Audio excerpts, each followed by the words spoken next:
युक्त हो। जी जी जी, ये हम ज़रूर आपसे समझना चाहेंगे।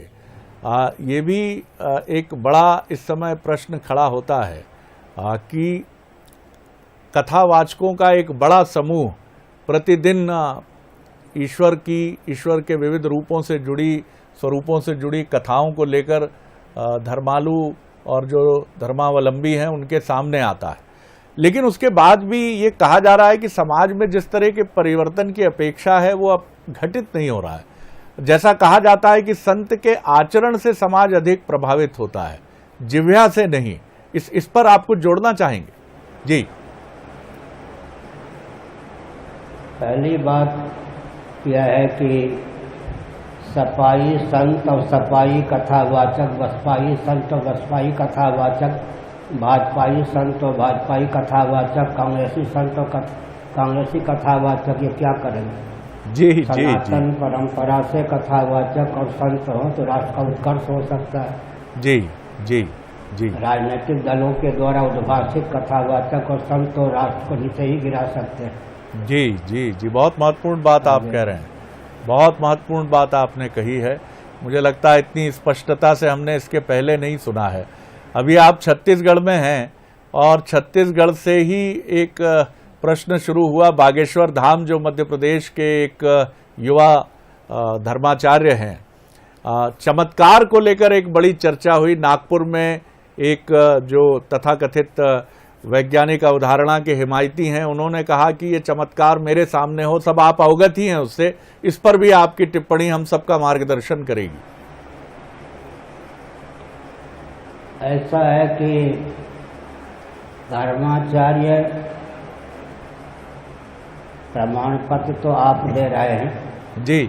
हर व्यक्ति धर्माचार्य नहीं हो सकता, लेकिन वाह, जिस कथावाचक की ओर हमारा ध्यान आपने केंद्रित किया है वे जी कथा के माध्यम से हिंदुओं को इधर उधर भटकने से बचा रहे हैं।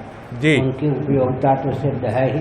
जी जी। धर्माचार्य हर व्यक्ति नहीं हो सकता, लेकिन कोई व्यक्ति अगर वाग वैभव के द्वारा हिंदुओं को इधर उधर भटकने से बचाता है तो अच्छी बात है। जी। श्रीमद् भगवद गीता के 7वें अध्याय के अनुसार जी। आर्त और अर्थार्थी भक्त भी होते हैं। जी। जो संकट से प्रभावित हैं, संकटग्रस्त हैं, जी, उनको शास्त्रीय विधा से अगर कोई उपाय बतावें जिससे वो संकट मुक्त हो सकते हैं तो अच्छी बात है। जी। शास्त्रीय विधा से अगर कोई धन प्राप्त कर सकता तो अच्छी बात है।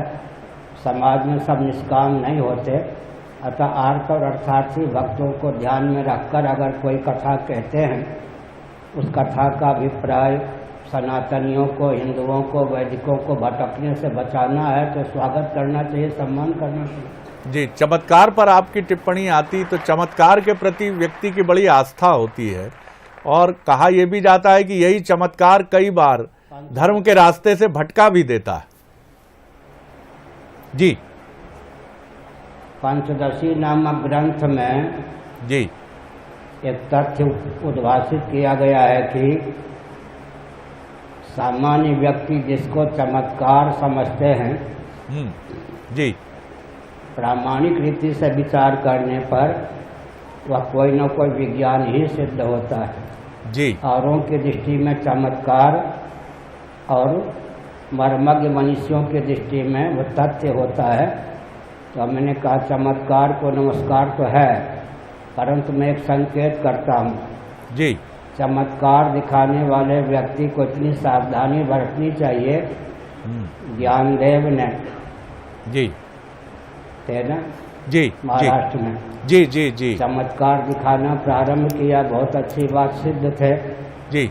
लेकिन अंत में सकाम व्यक्तियों ने इतना उत्पीड़ित किया कि जीवित समाधि उनको लेनी पड़ी। जी।